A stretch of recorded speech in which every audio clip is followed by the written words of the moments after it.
Hi, my friend. Welcome to the Yarnchix Podcast. This is episode 26 of knitterly, mumsy, family, makey, slightly political, definitely crazy about knitting and making with my hands. This is my corner of YouTube where I record my podcast and I talk all about my recent knitting. I talk about the community and I show some of what I've been making. The last podcast I took you to my shepherd's hut, which is a little weekend escape which we are very lucky to have, and it was a very nice, very different recording because it was New Year's Eve, I think, in the morning, and I sort of included a little outlook for my year 2019 with my tarot card reading for the podcast. So you're very welcome to go back and watch episode 25, which was a very sort of holiday-ish episode, and you're also welcome to watch the Tarot Knit Oracle, which is something I've started doing as a live session. I don't know if you follow me on Instagram, sorry, maybe I should say I'm Liebet on Instagram, and there is the Yarnchix Podcast revelry group, where I'm also called Liebet, actually, by the way. And with the current discussion, which is very important, and I am so excited for a shift and for all the learning that's happening all around.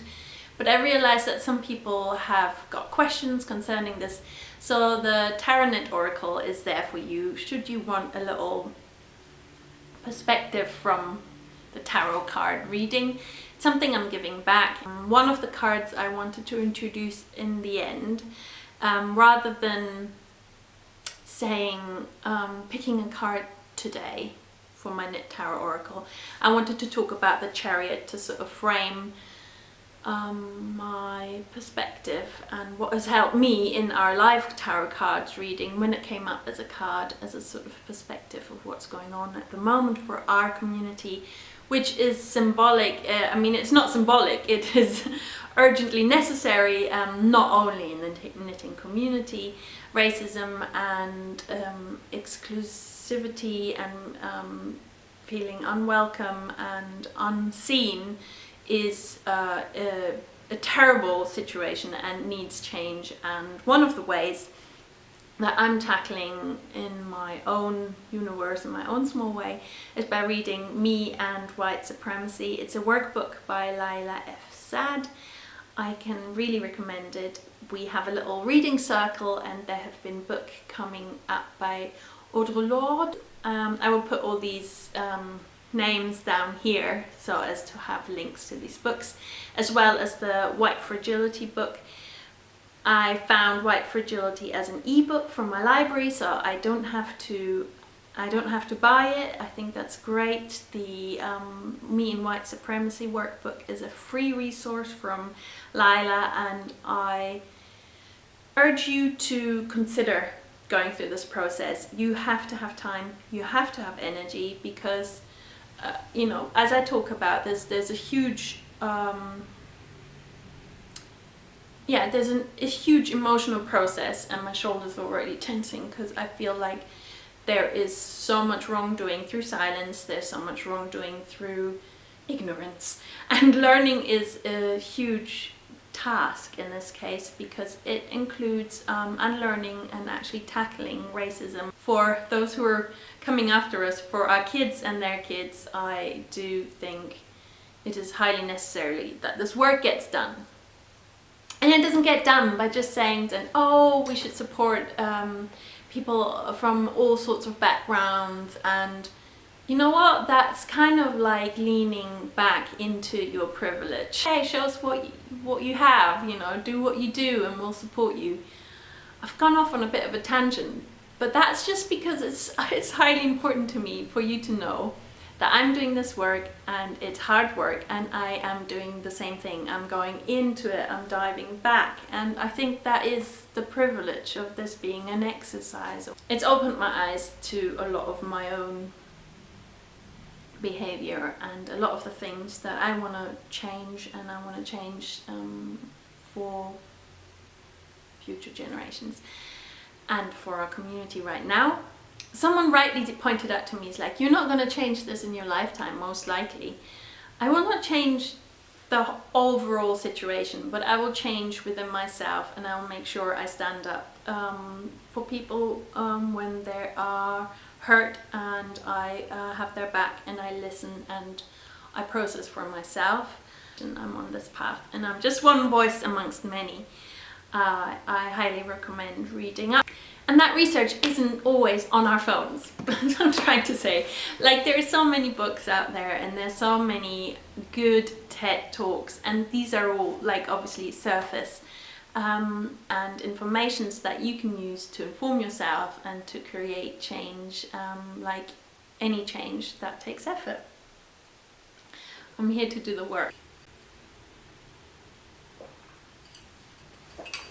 At the moment, I'm very much into a feminist book, which is Bad Feminist. It's a collection of essays by Roxane Gray, and it helps take a lot of the, well, tendency of feeling bad about myself I could be much more proactive, and I could be much louder with my voice, but then also I am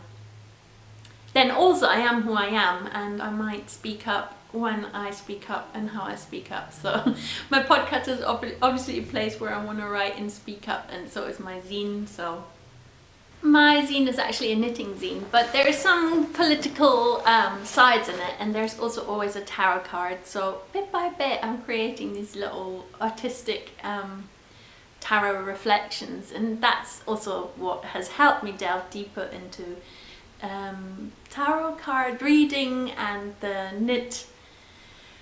tarot knit oracle is a really precious thing to me, so I invite you to check out my live sessions, and there will be, as I said, a little spill on a card at the end. Admittedly, I have got a finished object that is not finished, and I have got a halfy. Do you say halfy? I've got a half finished object.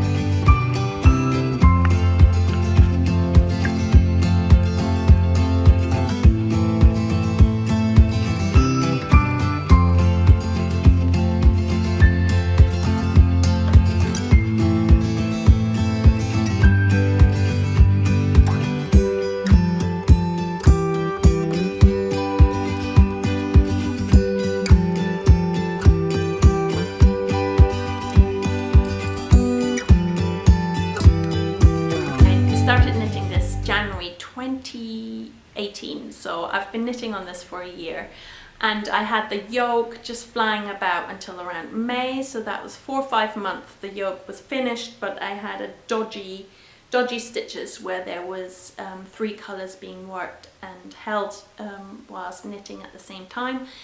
And a knit meeting of Liebeswedding strickt with my dear friend Elke, who is Tulliver Yarn, resulted in us both reworking our sweaters, because we had this whole conversation about how when you finish something and then you're not 100% happy with it, you will not wear it. And we somehow in our conversation told each other, well, we best make sure it's right. So I came home and fixed that. Again, it was lying around until autumn, because this summer was a hot summer, so I never really knitted, felt like knitting lopi, and started working on this again in November, completing this cardigan, which is my soilband cardigan. And I finished it, and I knitted the button band using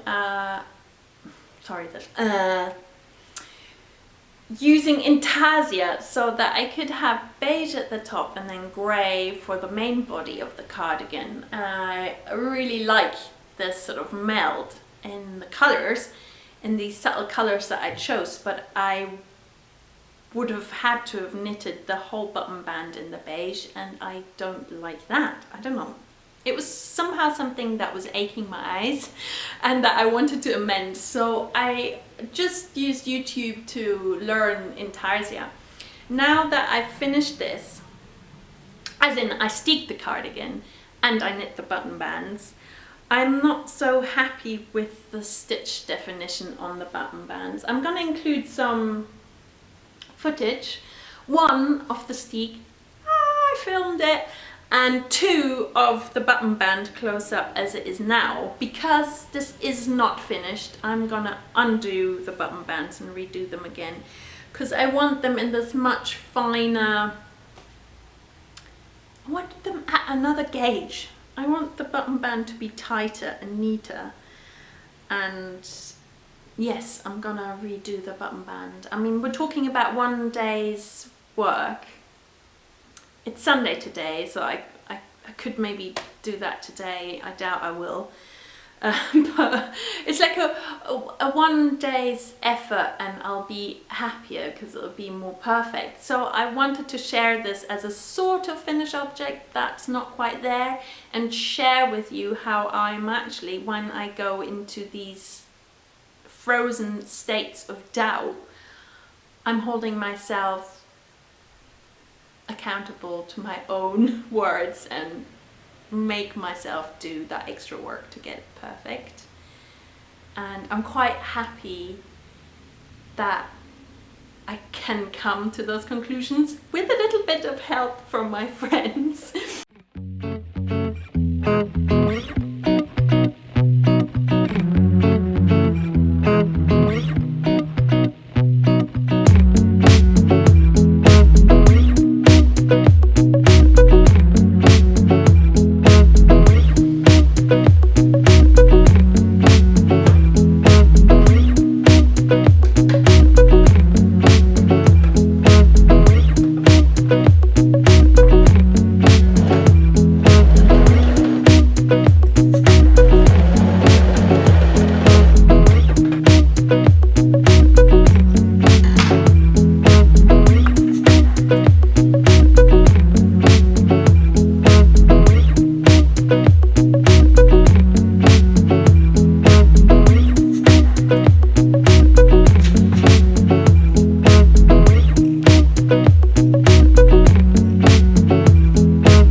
slow 1 year progress on this, and the exciting thing is that my mother-in-law gave me this yarn for Christmas 2017. It was like a Christmas and birthday present. So I will see her for my birthday, which is coming up soon, so a year later, and I will be able to wear this, and it will be exactly as I wanted. The second sort of redoing issue that happened with the Solbein for me was the sleeves. I'd finished the sleeve and it was too tight. I must admit, I've extremely fiddled with gauge and needle sizes, so I've gone down a whole millimeter in needle sizes, and I definitely had to adjust the stitches, so I've been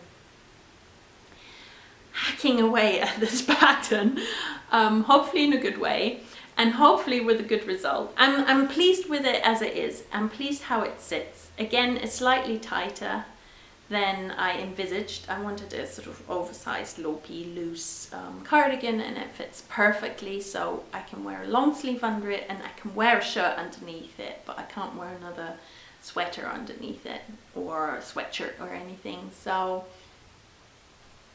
I guess that's why I kind of like this cardigan, the Twice cardigan by Chris, because I can throw it over everything and anything, and it's become sort of my second layer. And it, you know, I use a pin to close it. It's a super practical throw-on cardigan. So I guess I was sort of trying to get the same thing out of Lopi for my Solbein. It's different, and it still needs the third fixing of mistake, which is the button band.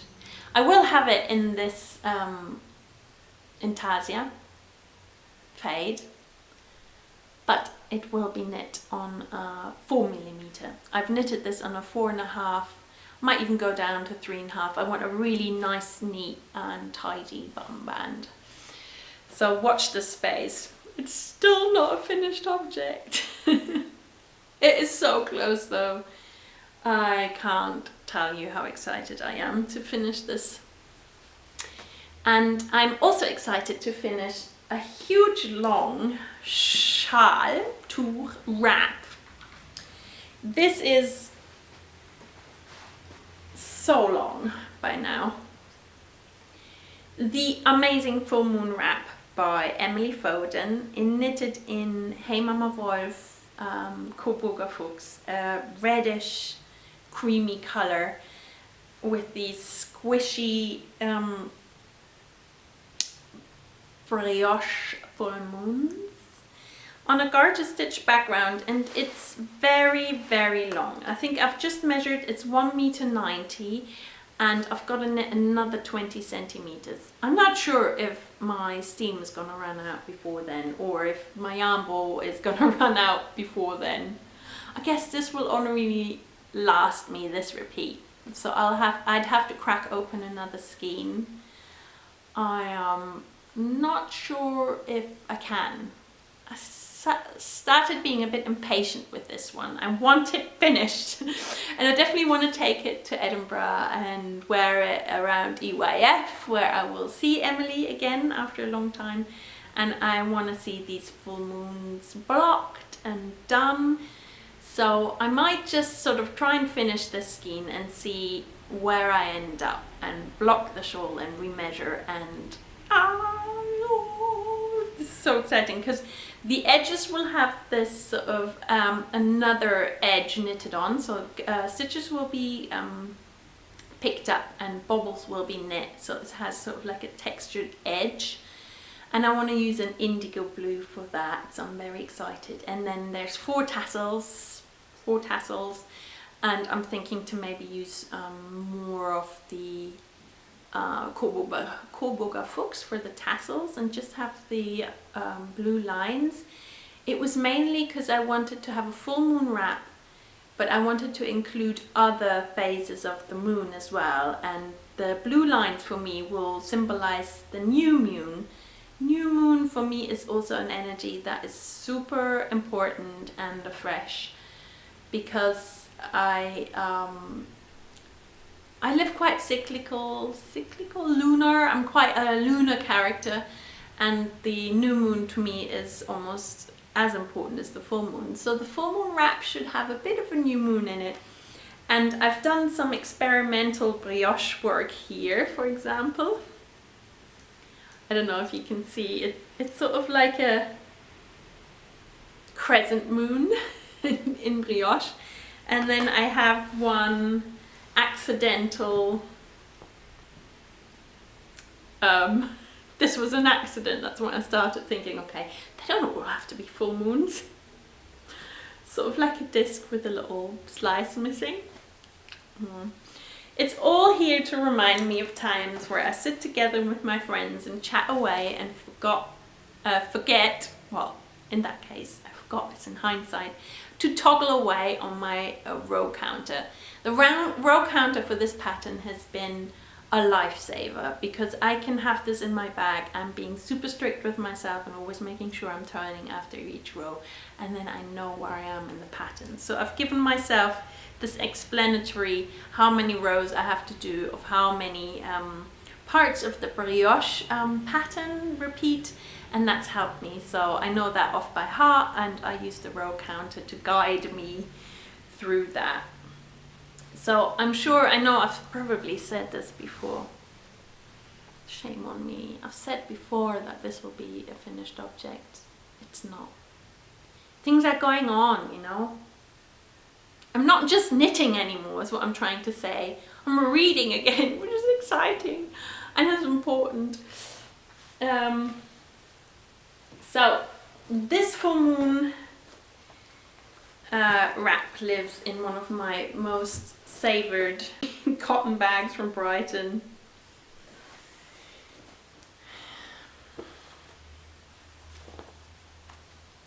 Infinity Foods is like the organic grocer shop where you can find everything and anything. Like their notice board for flats is basically how I found most of the flat shares in Brighton, and then later flatmates when we were looking after our house ourselves. So Infinity Foods is an important memory for my Brighton years.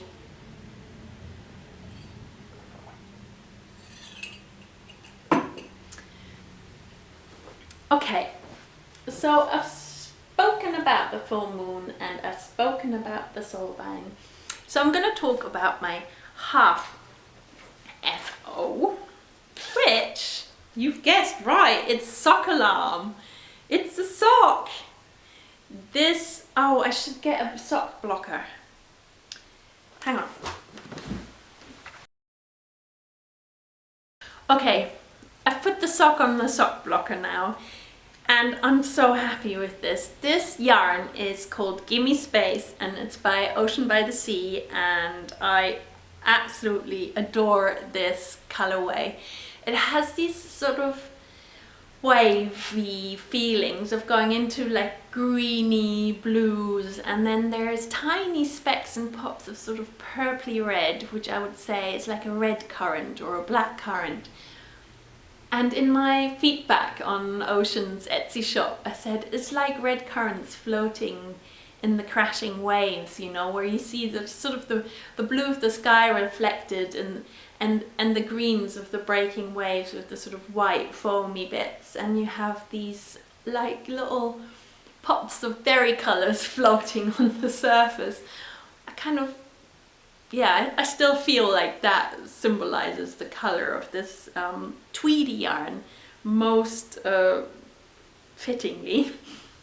And I bought this yarn after 3 weeks of cabin fever, where I'd been with my 3 kids in the summer holiday in a little tiny space, and we'd sort of grown together and had our conflicts, our ups and downs, and I'd felt slightly out of my depth, I think. And I came home and she'd had the Etsy update in the meantime, and I was so happy to spot this little tweedy treat of a yarn, and I bought it to mark that time of realising that my son was now budding teenager at that point, and of treating myself to some space in yarn form. So I finally cast this on in December when it was Ocean's birthday to sort of mark her special day. It was sort of like just for me and my sock alarm because I was knitting the Mondim yarn socks for my husband at the time and had this whole Christmassy deadline knitting with that. So this was like my selfish sock knitting project that I started, and I'd only really done the ribbing by Christmas. I'm knitting the Hermione's Everyday Sock pattern, which is a free pattern, and it's a top-down sock which seems to work really well for me, with a heel flap and a little turn, and then you sort of decrease and until the toe. It has worked a treat for me, and these I'm extra pleased. So this is number 1. And the second one is already on the needles, and I would say I've got to knit about 2 or 3 centimeters, and then I can start the little heel flap, and in no time I will have a pair of socks for myself. I'm sorry the light is a bit dark, so what I will do is I'm going to pop these on the table and film them so that we have a close-up, and therefore change positions and have a bit of a changeover for the sock alarm, so I can share some more of my socks with you before I finish with a little tarot card. So here are my socks, all in a little closer.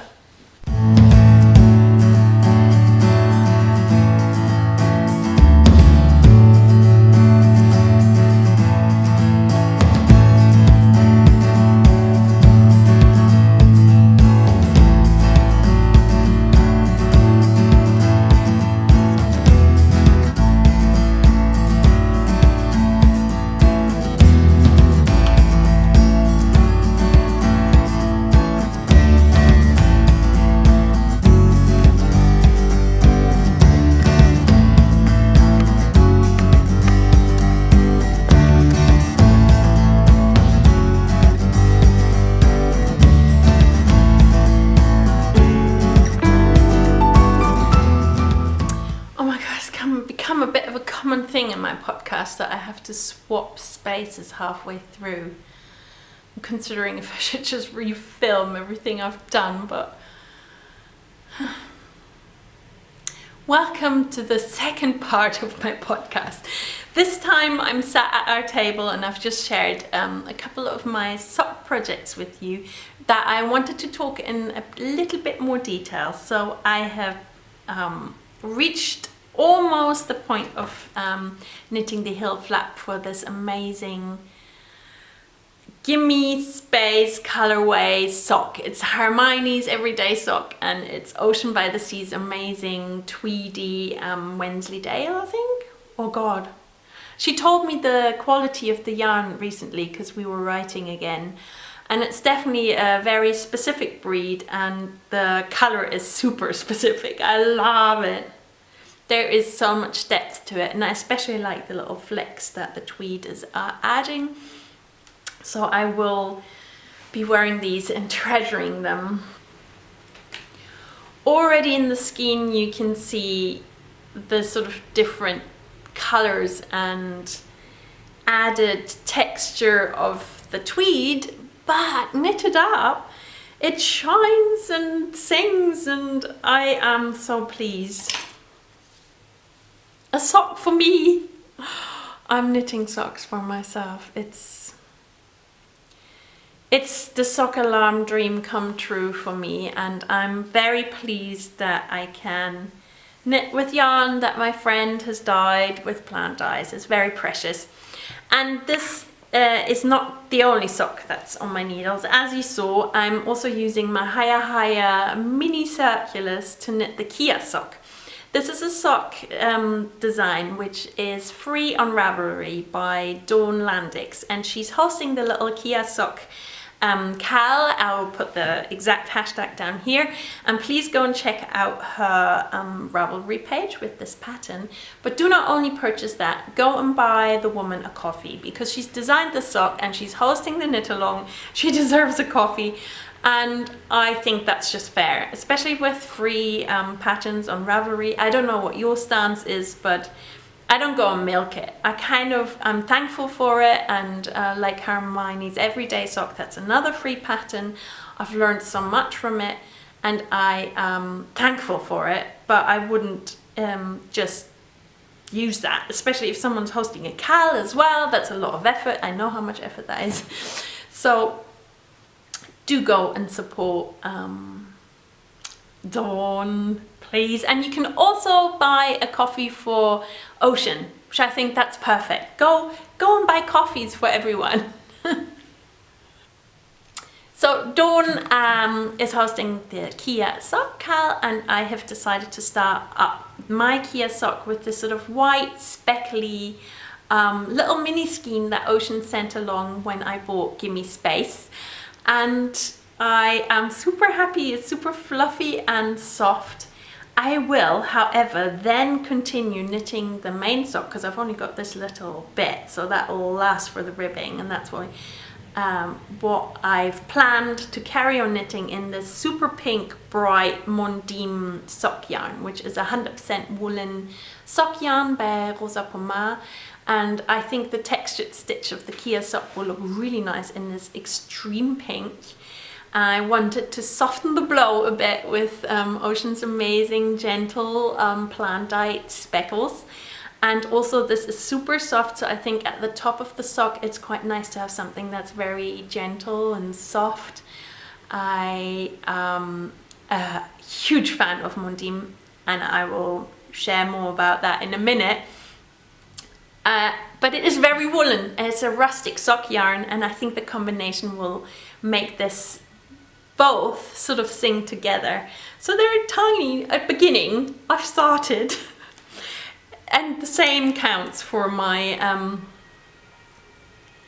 Meerschaum socks. Meerschaum is a design by Sachiko Burgin, who designed these, and it was originally published, the design, in line issue number 4, I think. I'm gonna put the exact one down here, so in case I was wrong, you will be able to double check where it came from. However, the pattern is now a single design pattern on Ravelry as well, and you can download it. So I've cast on in a New Leaf Yarns alpaca for the top. Again, something super soft and fluffy and kind of thicker than the pattern, but I want these, because they're lacy socks, I want them to be crisp, soft, wild, earthy and homey socks. As lace socks, I will never stuff them into shoes. Sorry, I won't.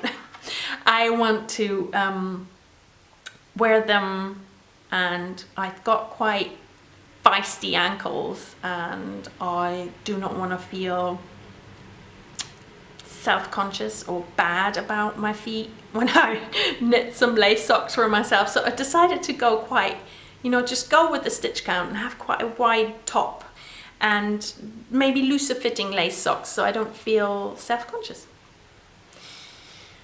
I don't know if that is weird. Comments welcome. Maybe you've got a weird sock thing. I seem to have this weird sock thing. Probably part of my sock alarm why I haven't knitted any of these nice socks, because I always worry that it'll look bad on my chunky feet. Sock alarm is alive though, because this is the 3rd pair of socks on my needles for myself. And Meerschaum socks, they took my breath away when I first saw them. I'm gonna knit them in Kainu Grey, which is a specific breed, Finnish. Kainu Grey is a Finnish breed of sheep. And this was spun and grown on the amazing little farm called Isokommun La Mastilla.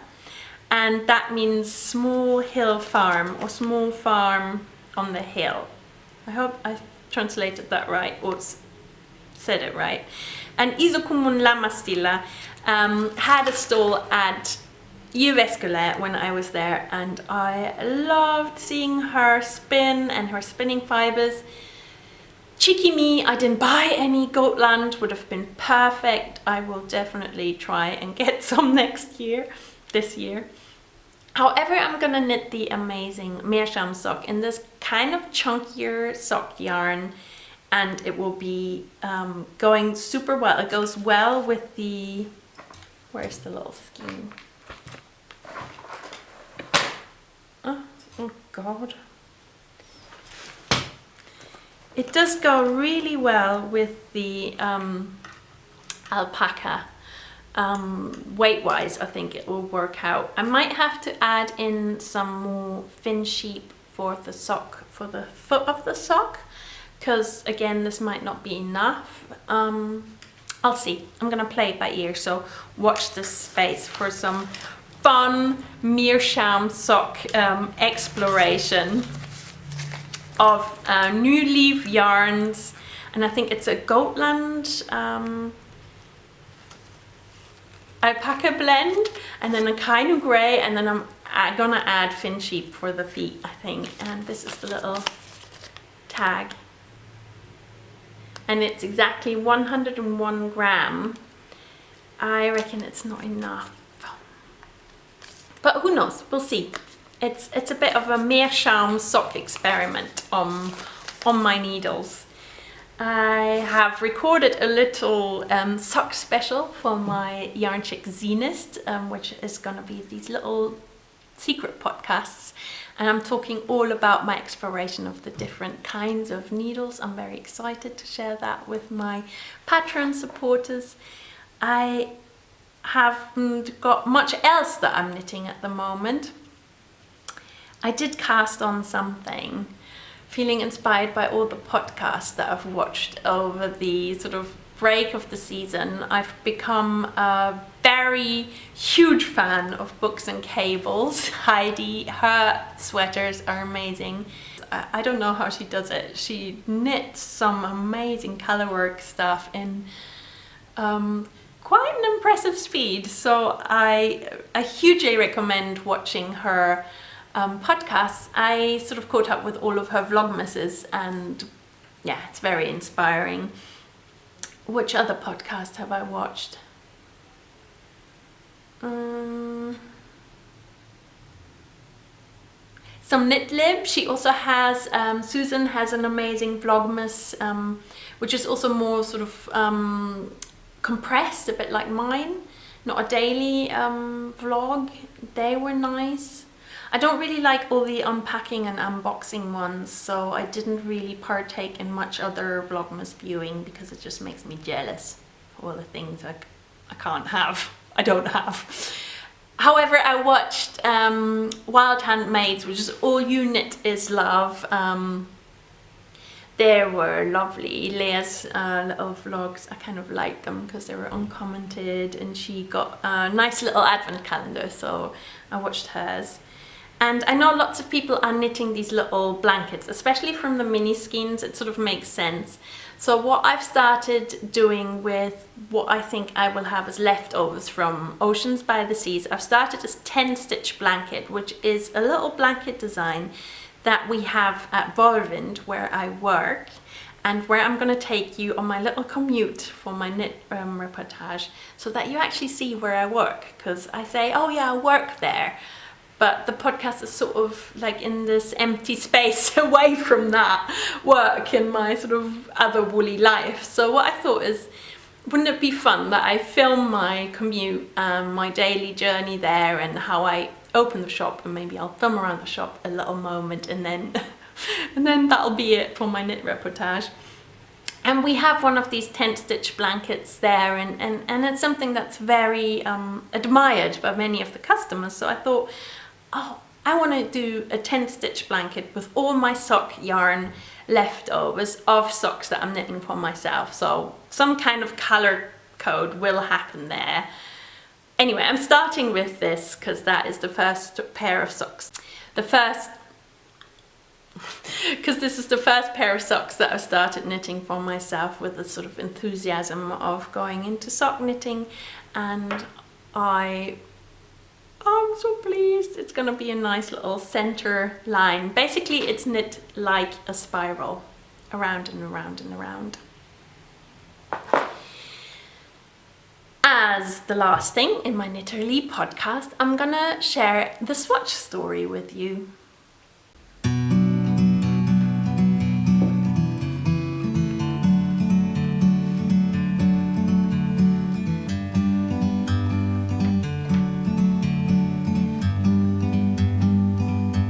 Like a bird on a tree,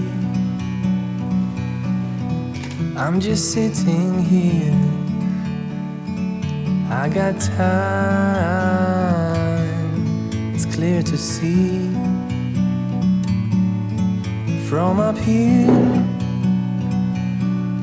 The world seems small. We can sit together. So you saw this week's watch story is all the mini shawls of the 5 shawls 5 days challenge with Aroa Knits, who is Frenchie, or Frenchie, who is Aroa Knits. I had such fun. So I was knitting these 5 shawls for 5 days. Every day I got one pattern, and these 2 are still blocking, so I'm running a bit late.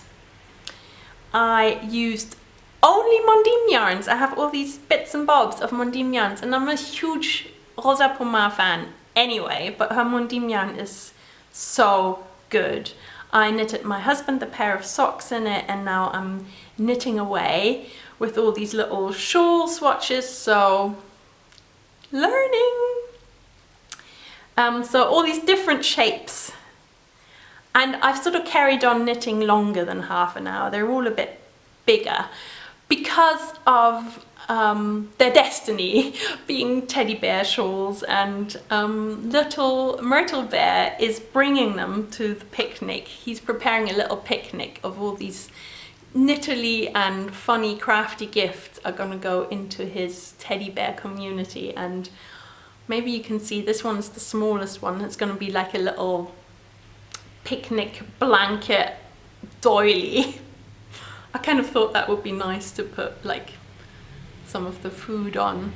And this is very big because at first I thought maybe it can be made into a garment somehow by stitching these closed. I'll see, I'll be experimenting. So all this is knitted in Mondim yarn. Frenchie said she's gonna run this challenge again in May, and then at a later point in the year, and I can highly recommend it. I learned so much. Frenchie is inspiring. I also think it's quite manageable to do like half an hour of these little things, and I ended up knitting about an hour on my commutes because it takes me an hour there and back. So I've got all these mini shawls. That's super exciting. For my swatch story, basically I've got 5 swatched shawls and 2 are still wet blocking, but yeah, you will have seen them in the close-up maybe a bit better than what I just waved at you. I had great fun doing that. What other thing did I have fun with this change of the years? Between the years I did lots of plant dyeing. I've got this very crispy orangey from red and yellow onion skins. I've got some yellow from a tansy that I've saved and dried from summer. Then I exhausted the onion dye bath, so it's a bit more sort of medium yellow. And I dyed a lot with avocado, so I have some pinks. And all these will go into a project together, which I will talk about next time. But I'm super excited. I have unblocked my natural dye block. I was so stressed with that, and I'm not stressed anymore. Hooray! It came from having had a couple of brownish yarn, and you just sort of go, what was that, Mimi? What did you do?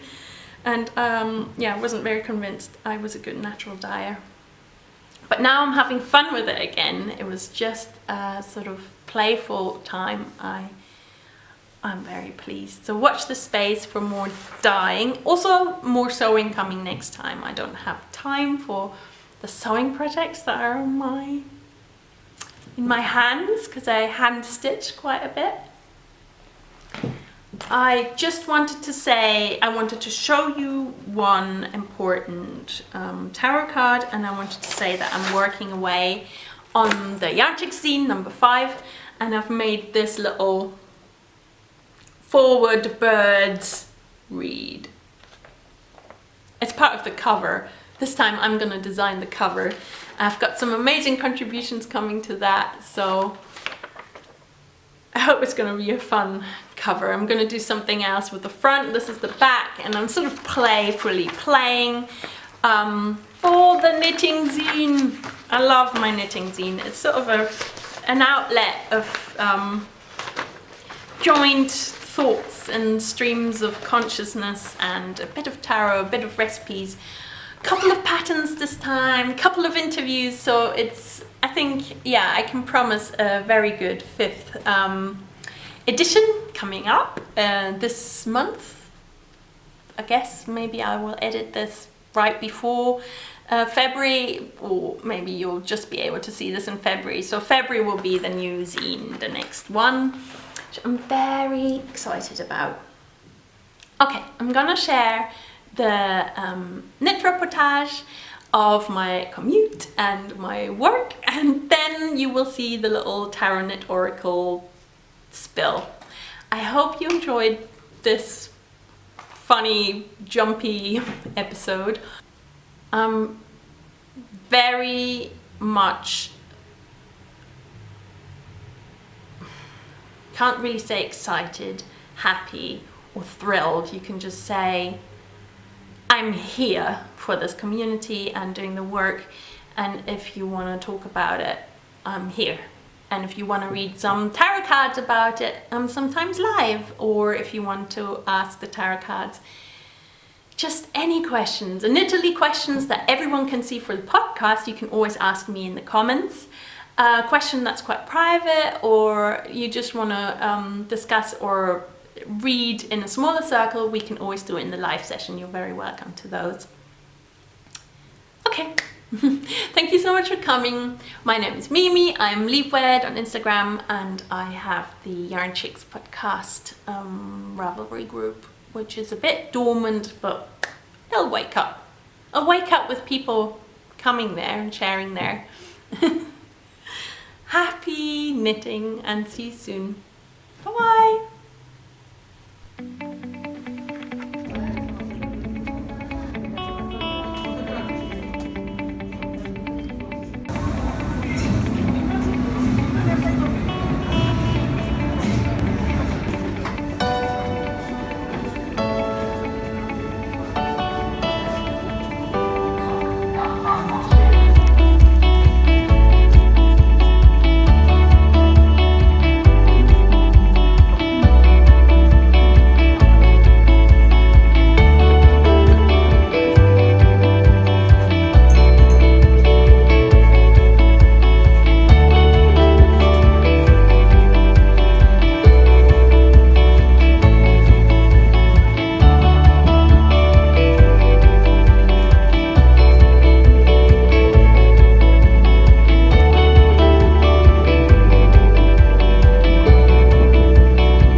So I am showing you the Chariot and the amazing set of tarot cards from Natalie Novak. I really love her set. It's the great major arcana, and I kind of like the woven imagery, so it's quite a very fibery artistic touch to it.